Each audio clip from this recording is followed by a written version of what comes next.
start with the fire engine. I'm going to pass it over here to Engineer Strong. This is Eric. He's one of our fire engineers here. He gets to drive the fire engine every day. So he's going to do a little walk around tour of the fire engine. Okay, guys, we're going to go take a walk around engine 23 actually today. Engine 21, which is our main fire engine, is in getting some service done to it.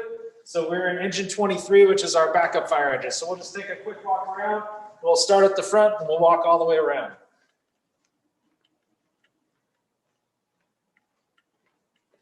So just like every other fire apparatus in Manhattan Beach, this is a paramedic fire engine. All of us on the engine are medics. So we have all the medical equipment on here to handle everything, plus everything else to handle any other emergency. So we have some hoses up here. If Jim points the camera up, you'll see we have big 75-foot tall ladders. So that way we can get into your upper floors of your house or the roof of your house if your house isn't super huge. So I'm going to go around and open up all the components, talk briefly about what kind of stuff we have on here. So these are the nozzles. Like you have a nozzle on your garden hose. This is the nozzle that goes on our fire hose. And as you can see, it's a little bigger than your garden hose nozzle. We also have some bigger hoses here. These big yellow hoses connect to the fire hydrant.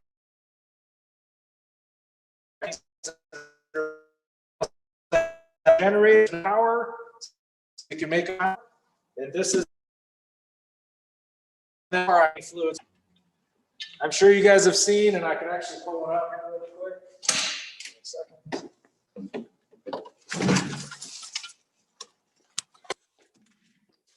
And you will see this later when Chris puts all of his gear on, but this is the bottles that we use to breathe inside of the fire.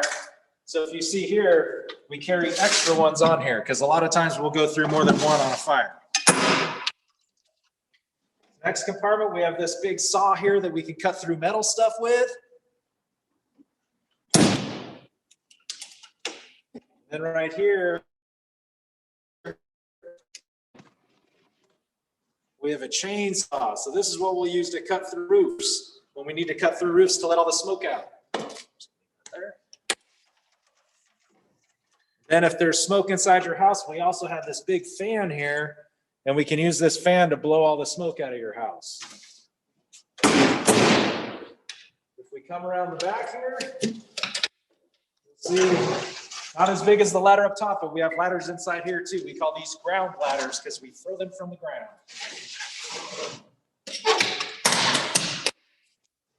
We also, on this side, have other tools that we use. This here is called a rubbish hook. We'll use this when we're on the roof of your house to help pull the roofing material off once we cut the hole in your roof.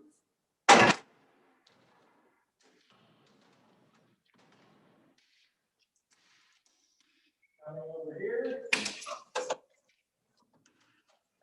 This compartment in here has a power unit and the jaws of life. I'm sure some of you have heard of the jaws of life. We use those in case there's a car accident and the car is all smashed up. That's how we can get you out of the car when it's smashed up. This compartment, we just have some hand tools, including these big bolt cutters that we can cut a big padlock or a big lock on your bike or whatever else we need to cut. And then some other tools inside there. This one has some of those extra bottles that we use, just like the ones that are in these compartments down here. And then, like we said, since we're all paramedics here, we have all of our paramedic gear in here as well for any medical calls that will go on. We also have, just like you would have in your house or should have in your house, we have fire extinguishers here, various types of fire extinguishers. And then we have our gear here that we put on. That is Chris going to put his stuff on right now? We'll do a tour and then we'll. Okay, so later you guys will get to see firefighter Chris put all of his gear on here, and that'll be pretty cool. So that's about it on the fire engine. We're going to pass along now to James, and James is going to give us a little tour of the fire station. This is Firefighter James. I'm going to give you a little station tour. Sorry for the internet connection. I'd show you more of our fire station, but we're limited, so we're going to see what we can do. This is the apparatus floor. This is like our big garage, and you would have a smaller garage. So we can carry lots of equipment like the rescue, We can carry this big mobile command center. We also carry our battalion chief, Suburban. He's responsible for all us when we go on an emergency, especially a fire. And we also have this Polaris that we use on beach rescues. It can be very helpful when we have somebody in the water that's critical. We can go use that and get on the beach and make a faster rescue. So we're going to work our way over here. We'll go, Johnny will come through. We're going to go to our turnout locker. And one other thing, since we're here, can you show them the map? Whenever we get a call in our city, we'll look at the map to see where we got to go for the emergency, whether it's a medical, fire alarm, fire, structure fire, or any other type of emergency that we have in our city. We can look it up real quick before we go to it. When I finish the station tour, we're going to slide down this fire pole, and we'll have someone show you sliding down the pole. We have 3 different shifts, and they're color coordinated. One's red, one's blue, and one's green. So we have people that come and go every day. We work 48 hours on duty. That's 2 days we don't get to go home. So when guys aren't here, we have our turnouts, our protective equipment that protects us on any emergency we go on. And this is our turnout locker where we have lots of different equipment for all our fire personnel.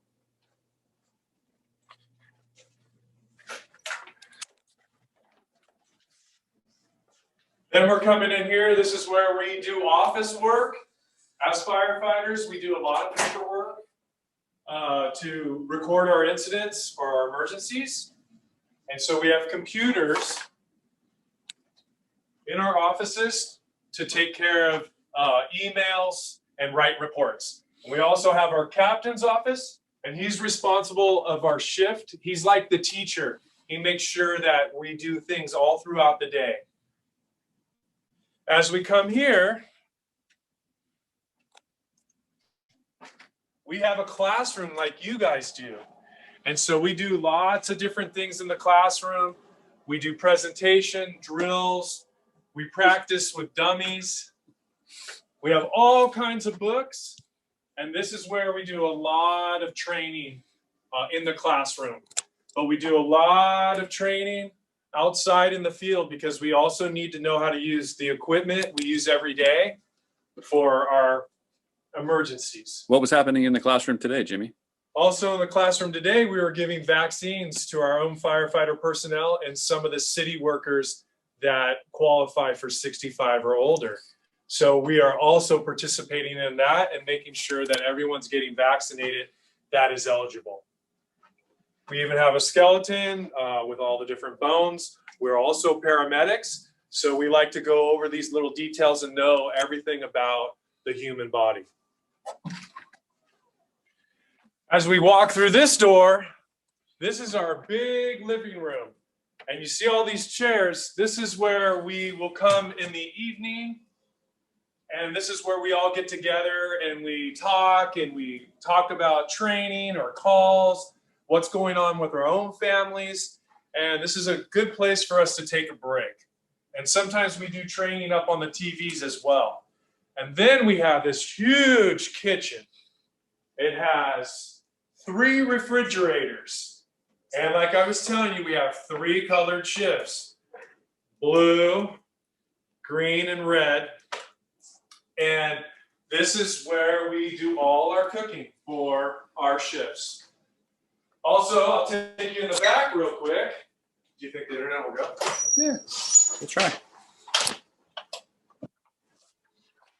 Where we made this patio back here and we put a big fire pit. We also did a little koi pond with a fire hydrant. All our members put some time and energy to make this. Before, we did not have any of this stuff out here. We all put some hard work in and made this possible. And we also have a barbecue area and we have chairs to surround the fire pit.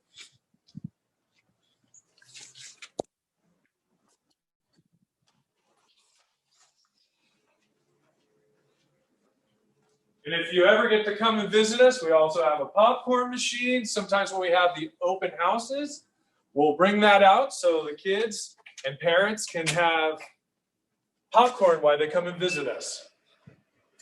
We also do all our janitor work. We have mops and buckets and all kinds of cleaning supplies because we like to keep our station very clean. Now I'm going to take you upstairs. And so downstairs is where we do all the work, but where we sleep, because we are here for 48 hours, we live upstairs.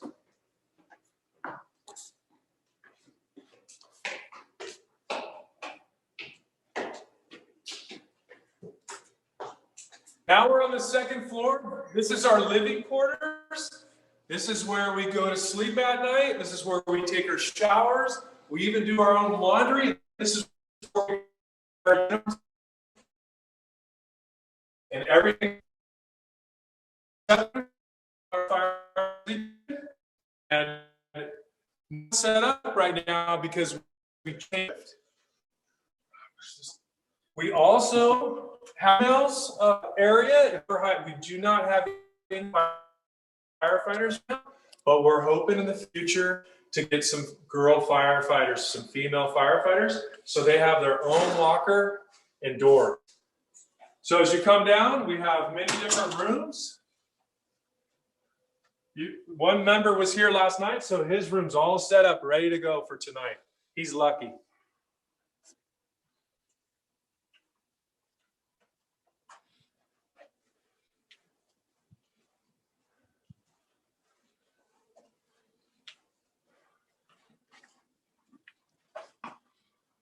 So all the rooms, they're all different, bigger size, different sizes. And this is our locker room where we come in, and this is where we first show up in the morning to change our clothes to get ready for the day. We also, if you guys want to know, we do our own laundry. We don't have if we ever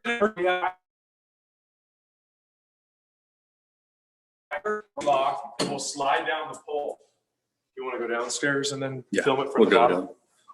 So this is where it looks a little scary, but the firefighters are used to sliding down this pole to get down to their emergency fire engine and rescue their ambulance.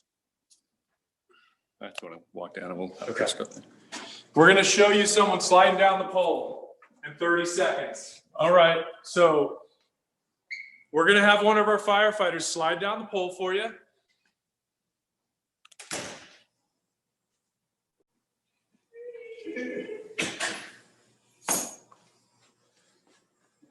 That's all that is for that. And then this is our rescue, our ambulance, where we transport people to the hospital when they're sick, whether it's medical or if they have an accident. We will come here and we'll grab this gurney and we'll come to your house or wherever the location is to make sure we get your parents, your neighbors, any kid that's injured, hurt, or has any medical issues. We're going to transport them on this gurney to the hospital. And then we have a bunch of medical equipment over there, and we're just set up just like the fire engine. So that's the end of my station tour. Hopefully you guys enjoyed it. And what's our next thing we're doing? Awesome. Thank you, Jimmy. We're going to have firefighter Chris Hi, guys. get dressed, and firefighter Brian here is going to talk about what Chris is putting on and why he's putting it on, and how he's going to look different than how Brian's dressed like in his uniform. This is what we look like on medical calls, or at least it was before COVID, or when we go to the grocery store. That's what we're going to look like. And then Chris is going to put all of our fire gear on and get dressed and show you what we're going to look like if your house is on fire. So off to Brian. Go ahead. All right, you guys. Hello, everyone. So you'll see Chris over here has all of his fire gear set up. So he's ready to go in case we do have some sort of a fire incident. It's all set up so he can put them on quickly. He's not going to go overly fast right now. He just wants to go through it nice and slow so you can see all the different steps he has. So like John mentioned, the safety gear is made so that it will protect us if it gets overly hot. It's not fireproof, but it will help us to some degree in a hot environment. And we'll also have Chris put on his breathing apparatus. So if it is smoky, he doesn't inhale the smoke and injure his lungs and make it so he can't breathe. So Chris, so first thing he does, he takes off his shoes, and his boots are already placed inside of his firefighting pants. So you can put those right on and loop them right up, button them up. Make sure we button everything, zip everything up, and you'll see it's all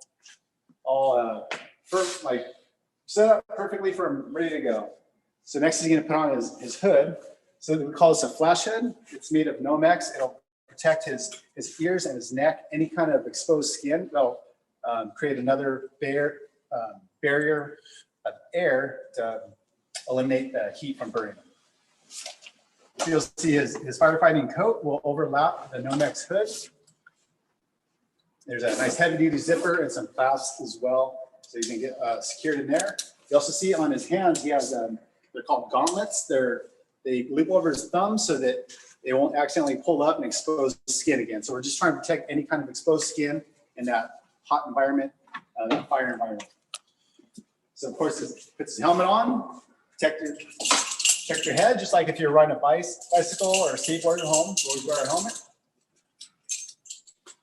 And this is the tool we carry on our hip. It's a fire axe, so it has a pointy end. We can pierce through doors. We can pound anything that we need to break on the fly. It also has a sharp end for cutting as well. Here's his breathing apparatus. I'm going to pop that over his shoulders. It's just like a backpack that you wear.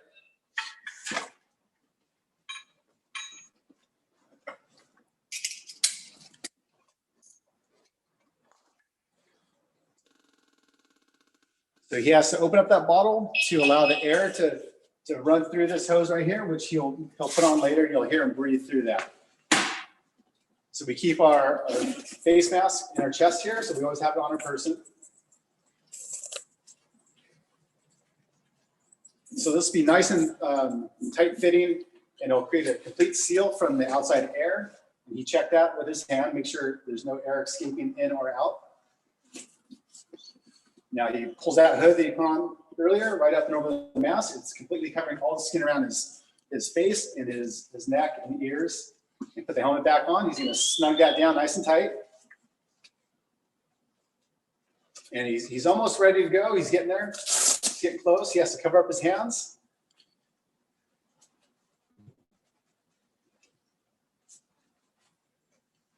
And then the one last step he has to do is to click into his breathing apparatus. You'll hear him breathing the air in and out of his tank. So it sounds a little funny, but we want everyone out there to recognize him the way he is now in his firefighting gear. So if you're in an emergency situation where you needed the fire department to come help you out, you would recognize him. You won't be afraid. You'll hear him breathing, and he'll be calling your name possibly, but he'll be looking for you. He'll be down low onto the ground if it's smoky and hot, and that's where we want you to be as well. We want you to be nice and low to the ground, because all the smoke and hot air will rise up. So we're going to stay nice and low, and we'll be looking out through the house, calling out for anyone who needs help. So make sure you recognize him, and don't be afraid to grab on to Chris. Sounds a little funny, doesn't he? All right. All right, and that's why he's ready to go. We can do a fire building. All right. There's some questions that we have to answer. So thank you to Chris. So all that stuff is heavy and hot. So I'm going to hand this back to Jimmy, and I'm going to answer some questions. So I'll come over here while Chris gets undressed. One of the questions we commonly get is how much does all of our gear weigh? And with all of our gear and tools and stuff, it's approximately 75 pounds of extra weight that Chris is wearing right now. So it is quite a bit. So I have a list of questions that Mrs. Desmond sent me. So I'm just going to go through these questions. A lot of really good questions. We do miss having tours at the fire station, and one of our favorite parts of the tour is always the question and answer portion at the end. We get some very interesting questions that we enjoy. So I'm going to go through these questions that you guys sent in. So thank you for doing that. The first thing, there's a shout out. Nova, happy birthday. Nova is turning 6 today. So happy birthday from the fire station. Happy birthday, Nova. So there's some comments from our kinder friends that I love you and please be careful not to touch the fires. Well, thank you. We love you too. Mrs. Meyer's class asked, how do we get to the fire so fast? Well, on top of the fire engine, on top of the paramedic rescue, and on the see in the back there, those lights, those are called emergency lights. And those allow us to ask people to get out of our way when we're going to an emergency. So we can't make people pull over, but it's us asking for the right of way. So it helps us get through traffic a little faster with those lights. So that's a great question. Natalie in Putik's class, why do you live with the police department? We live with the police department because we've always had our fire station next to the police department. They rebuilt this station in 2006, but we've always, for as long as we've had a fire department here, it's been right next door to the police department. We work hand in hand with our police department. So they are attached to this building. So we do work with them well, and we really do like our police officers. So that's why we live with the police department. Finley, in Miss Abrams' class, how do you know where the fire is? So when somebody sees a fire or has a fire in their house, you guys have probably talked about what number to call. 911. So people see a fire or have a fire or have an emergency, they call that phone number 911, and that number, that phone call goes to a dispatch center, and then we get dispatched. So the lights will come on and they'll tell us, our dispatch center will tell us where the fire is. Then we would go to the map that Jimmy showed you earlier. We would look for the closest fire hydrant, and Eric would figure out which route he's going to take, which streets he's going to take. And then we would drive over to the fire. Good question. Miss Smith's class asked, why do you help get cats down from trees? A lot of times, it doesn't happen a lot, but sometimes cats will get in a tree and they will be they'll get up too high and they're too scared to come down. So it has happened on occasion where we've had to throw our ladder and get cats out of trees. I've gotten cats out of trees, actual birds out of trees, like home pet birds. We've got dogs off of roofs. So we do animal rescues as well as people rescues. So it does happen. That's one of the reasons why we have ladders, is to rescue people and animals. So yeah, that's a cliche, but it actually does happen. Ellie in Miss Jones' class, how often do we get an emergency call or a fire? In our city, for the 2 fire stations, we average between 10.5 and 11 calls for service a day. So that's our average. As far as fires go, you never know when the fires are going to come. We actually had a fire this morning, had a small fire this morning. So today was our last fire. So Sylvie in Abrams' class, what is it like to live at the fire station? The fire station is, for all of us, it's our home away from home. We take care of it. We live with our coworkers, so we really take care of it and enjoy it. So we make it a home. So we cook our own dinners, we hang out together, we train together. So this is like my second family. So it's just like being at home, but with a different family that I really get to enjoy. So that is what it's like to live at the fire station. Oliver in Miss Broncato's class. Hi, Julie, how are you? How does your axe help you? Like Brian was talking about, when Chris put his axe on, our axe helps us do lots and lots of things. It helps us get into fires. It can help us get out of fires if we get trapped. It can help us cut holes in roofs. All that smoke and fire goes up. We need to get all that smoke out so we can chop things, we can break things. Our axe is very useful. It can help us do lots and lots of things. Next, Penelope from Putik's class and Lucas from Broncato's class. How long are the ladders on the truck? The ladder on top, I think Eric mentioned it, is 75 feet tall. So that can get to the top of a 6-story building or so. So pretty tall. And then we have other ladders in the back. In our other engine, we have a 35-foot ladder, a 24-foot ladder, and a bunch of 14, 16 different length ladders. What is it like to be on the ladder? Well, when you're up 75 feet and the wind's blowing a little bit, it can be a little bit, you know, you're in the air, but we do a lot of training, so we're used to being up there. So we don't get too scared, at least not all of us. Some guys do, but not everybody. Natalie from Putik's class asked, why do firefighters wear hats? Well, the hats we wear are called helmets, and basically to protect our heads. So we have to wear our helmets. First off, when we go into a fire, it's not nice and clear like this. Usually the smoke is all the way to the ground and we can't see. So as we're crawling in on the ground, the first thing we're gonna hit is our head. So we're gonna need to protect our head. So that's basically why we wear helmets. Miss Meyer's class asked, why do we wear boots and masks? Well, the boots protect our feet. They have pieces of steel over our toes that protect our toes. And then in the bottom of the boots, there are pieces of steel that protect us from getting poked from the bottom. There are also they're either heavy rubber or leather that protect us from getting cut. They also protect us from the water, and they protect us from the heat to a certain extent. Crum asked, how long does it take to put on your gear? Chris did it today, and he did it nice and slow so you could see. But Chris can get dressed. Any of us can get dressed from what we're wearing now to ready to go in a fire in under 1 minute. So that's pretty fast to go from this to getting ready to go into a fire in under 1 minute. Why don't our boots melt or catch fire? Our boots will melt and catch fire. We don't walk on things that are on fire.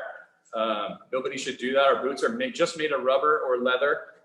What we do is we'll use a hose and we'll put that fire out before we walk there. We'll use water to put that fire out. So Penelope asked, why do we need a big truck? Well, as you can see, when Eric did the walk around, there's lots of tools. A fire engine or a fire truck is basically a giant toolbox. So we never know what the emergency is or what tool we're gonna need. So we have to bring a lot of tools with us. So we need a big truck to bring all those tools with us to the emergency. Archie in Ackerman's class, how does the truck get the water to the hose? That is a great question, Archie. So inside of the fire truck, there is a tank, a big water tank with 500 gallons of water. And attached to that tank is, yeah, we'll kind of walk over there. It'll make it easier. Or do you want to grab like a... So inside the fire engine is a big tank with area. So the pump, when we get a fire, the pump spins, pressurizes the water in the tank, or we can hook up a fire hose. Every block or so, you see those fire hydrants on the corners. We can hook up a hose. We can hook up a big hose to one of those fire hydrants, and the fire hydrant we can connect to this, and this puts water from the fire hydrant into our fire pump. So this is basically our water in, and then the fire engine's set up with a whole bunch of different fire hoses. We have two here, there's one up on the bumper, there's a bunch in the back, there's a nozzle on top of the aerial ladder that we can spray water. We can spray water 75 feet in the air, and that one can spray 1,000 gallons a minute. So for that big fire, we can spray it down from the top. Okay. So come back over here real quick.